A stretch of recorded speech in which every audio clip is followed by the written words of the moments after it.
Voy a empezar Ya, rápido. a la hora A que la, toca. Ok, voy a hacer una recapitulación de la clase pasada, o del, perdón, de la capacitación pasada. Lo que vimos fue básicamente lo que implican los derechos de la Constitución, cómo es que se dan estos derechos, y veíamos que cuál era el objetivo de esto, ¿no? El objetivo era que nosotros identificáramos la estructura de la norma, ¿no? Que nos diéramos cuenta pues, que es una ley, todas esas cosas, ¿no? Veíamos cómo fue que se surgió la ley, ¿no? Viene obviamente de algunas fases previas donde no había ley o la ley era el del más fuerte, ¿no? Luego entramos a lo que eran ya los tipos de normas que habían, vimos que había normas morales, religiosas, sociales, y las que nos importan, que son las jurídicas, que no son más o menos importantes las otras, ¿no? Simple y sencillamente son otro tipo de normas que rigen otro tipo de cuestiones. Veíamos las características de la ley, y aquí sí es importante, digamos, recordar, estamos hablando de que una ley es heterónoma, porque va a aplicarse a todos, ¿no? No hay una ley que se pueda realizar sobre alguna persona en específico, ¿no? Ya iba a entrar a mi máquina. Ejemplo de la persona en específico, no podría una ver para checarle o revisar el estatus mental del presidente actual. Háblale y dile que puede Como entrar a esa la ley máquina. están... Yo estoy en el iPad. ¿Sí? Maestra, ¿podría apagar su Perdón. micrófono? ¿Puede apagar su micrófono? Ahí está, gracias. Gracias. Entonces decimos que por eso es la ley heterónoma, ¿no? Porque ves para todos. Luego viene la ley que también es bilateral, porque así como da derechos, da obligaciones, ¿no? Al mismo tiempo. Veíamos que la ley también es exterior porque va afuera de lo que es la mente de nosotros o nuestro espíritu, nuestro alma, de acuerdo a nuestras creencias. Y que es coercible porque se aplica a través de la fuerza del Estado. Luego veíamos que era el concepto de derecho en general, conjunto de normas que rigen la actitud de los individuos en sociedad, y vimos todo lo que era el proceso de creación de las leyes, ¿no? Ahí donde hubo un ejemplo de la pasada sesión donde estuvo aquí Alejandro Estrella y nos platicó cómo fue que se dio esto de las reformas a la ley de Pancho, la ley Garrote, ¿no? Cómo fue que se metieron, se hizo la iniciativa, se presentó al tiempo, algunas marrullerías del PAN, y se cayó por ahí en el juego, pasó todo lo que pasó, y hoy estamos con esta situación, ¿no? Que ya se le revirtió al PAN, porque entonces ahora ya no saben qué hacer, ¿no? Ya no saben si la publican, no la publican, si la veta el gobernador, o ahí la van a dejar, ¿no? Ha habido muchas leyes que se han quedado ahí nada más congeladas. Entonces vimos todo esto, todo lo que era la aprobación de la ley, el proceso de creación, hasta llegar a la publicación, que es cuando se publica, es cuando ya tiene vigencia la ley, y generalmente en los artículos transitorios, que son los que están al final de cada ley, viene cuando empieza a entrar su vigencia. Si no dice nada, empieza al siguiente día de... Adelante, Jorge. Valde, a mí con lo del veto me surge una duda. Con un doctor de diseño institucional constitucional nos comentaba que el presidente de la República ya no tiene este derecho de veto. ¿Qué tan cierto es eso? Pues todavía aparece, por lo menos en mi material, te lo checo, lo reviso, pero según yo tengo entendido, esa facultad no se ha quitado, ¿no? Este, Y no, el, a mí también se me hizo muy sorprendente cuando lo comentó, porque yo no tenía un conocimiento de eso, pero sí. sí, no, no, no, de hecho, no tengo yo conocimiento de que se haya quitado, pero digo, lo checo, lo reviso para la siguiente. De todas maneras, estaría en un artículo mucho más adelante. Este nada Así más es. fue, digamos, como antecedente, pero lo checamos. Gracias, Valde. Ahora, entonces decíamos lo de la vigencia, y luego también veíamos que hay dos maneras, digamos, de modificar de alguna manera las leyes. Era la abrogación, que es quitarle toda la validez a una ley, y la otra es la derogación, que es sobre alguno o dos artículos, o tres o cuatro, o una modificación, digamos, parcial, o una adición de artículos a una ley en específico. Bien, vimos lo que era ya entrando en materia de los derechos individuales, es que por eso las leyes se hacen precisamente para regir la conducta de los individuos, pero también las conductas del Estado. del Estado entendido como todas las autoridades con las que nos estamos enfrentando, ¿no? O con las que estamos conviviendo, o las que nos están ayudando, o con las que estamos, digamos, interactuando. Y hablábamos lo que era lo que es la nación, decíamos que hay cuestiones que son de derecho privado, que esas obviamente son esas partes donde estamos hablando del derecho civil, generalmente las cuestiones contractuales, las cuestiones familiares, ¿no? Las cuestiones comerciales, que salen totalmente de lo que es el ámbito público, ¿no? Y tenemos a lo que a nosotros nos importa aquí como partido político, pues obviamente es el derecho público. Son las reglamentaciones, las leyes que rigen el actuar de las instituciones, de los poderes, de los organismos autónomos, en relación con los particulares. Y esto va a tener una gran importancia, como vamos a ver más adelante, ¿no? Veamos cuál es la estructura de una ley. Tiene su apartado, luego vienen los incisos, luego vienen tal vez apartados. Algunas leyes tienen demasiados incisos, tienen inclusive hasta subincisos, depende qué tipo de ley sea. Yo estoy acostumbrado a utilizar mucho estas leyes medio complicadonas, como las leyes fiscales o las leyes administrativas, que son demasiado extensas.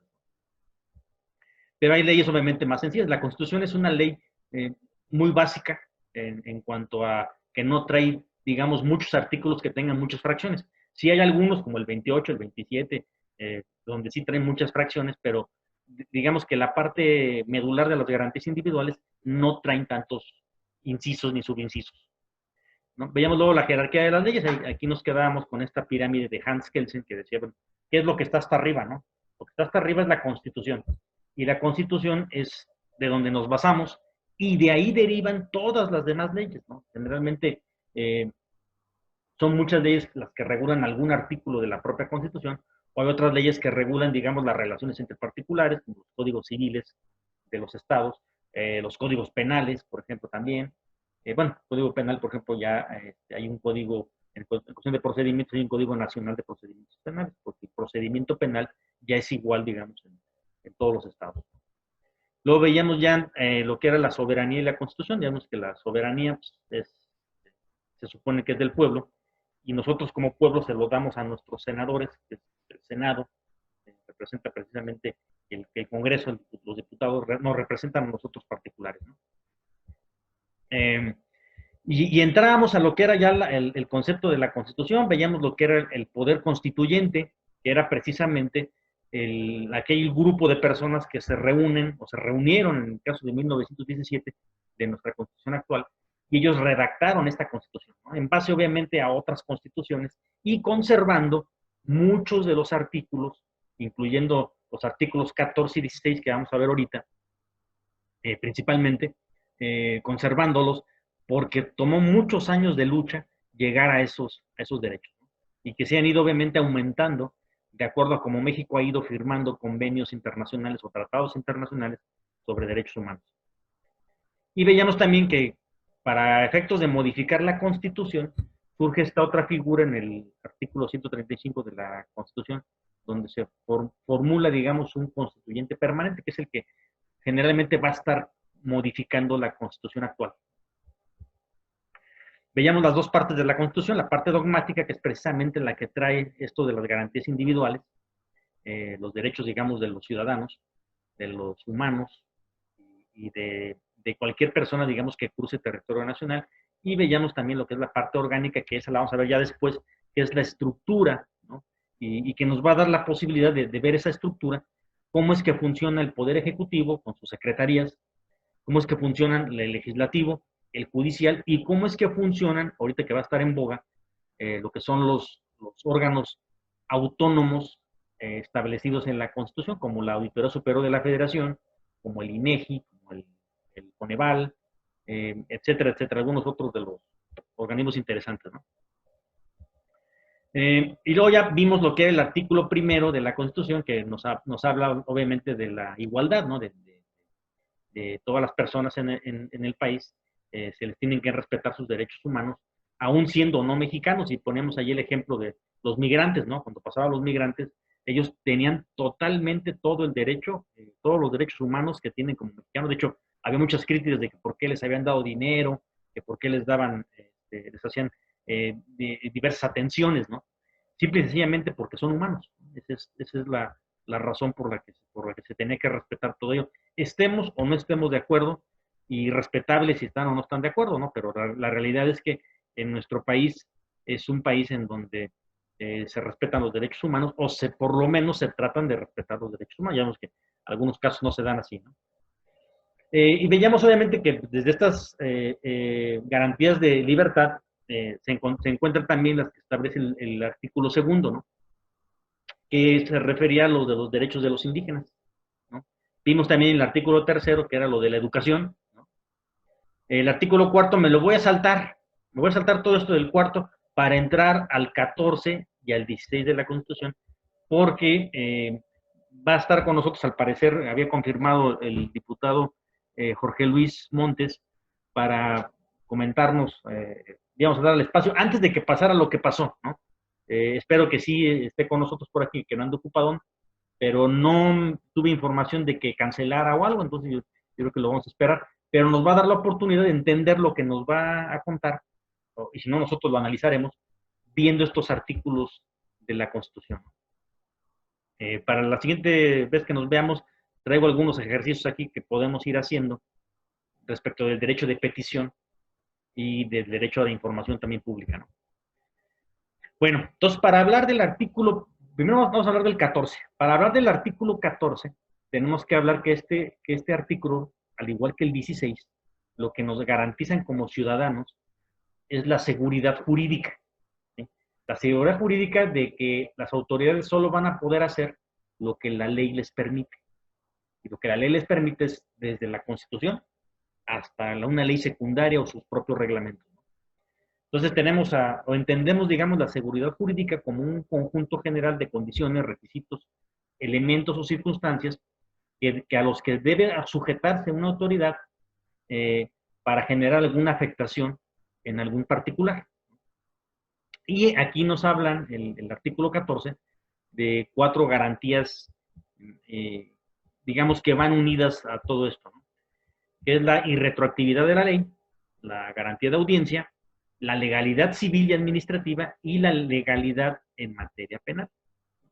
Y más o menos el artículo nos dice así: a ninguna ley se le dará efecto retroactivo en perjuicio de persona alguna. Fíjense que respecto de este apartado hay libros y libros, hay cientos de libros que se refieren a esto. De hecho, hay ejercicios prácticos para determinar cuándo una ley es retroactiva o no es retroactiva. Y es dependiendo de la complicación de la ley, es como se pudiera determinar o no, pero vamos, no es tan sencillo, y de hecho hay posiciones siempre encontradas, ¿no? En cuanto a algunos efectos de la retroactividad. En nuestro artículo 14 lo que nos dice es que la ley no se le dará efecto retroactivo en perjuicio de persona alguna. Pero esto obviamente implica, y como decimos los abogados con nuestros latinazgos, a contrario sensu, decimos que entonces, en efecto, en beneficio de persona alguna sí, ¿no? Ese es cuando sí es, si es en beneficio sí, siempre y cuando obviamente no se afecten los derechos de terceros, ¿no? Entonces ya será una retroactividad aplicada a aquel otro individuo que por beneficiar a este se le afectó al otro, ¿no? Entonces, mientras no se afecte a algún otro, y esto se da mucho en lo que son las causas penales, ¿no? Ya ven que las causas penales, los delincuentes cuando cometen un delito, no cometen el delito precisamente contra la víctima. El delito es contra la sociedad y la víctima es el que sufre los efectos del actuar indebido del delincuente. Entonces, por eso es que cuando alguien es víctima de un delito, quien hace las veces de parte en el juicio es el Ministerio Público o la Fiscalía, no tanto es la persona. Y a la persona se le tiene, digamos, se le tiene en el sistema como un tercero, ¿no? Un tercero que sí, obviamente, le interesa que se castigue al delincuente, pero obviamente no toma ese papel, ¿no?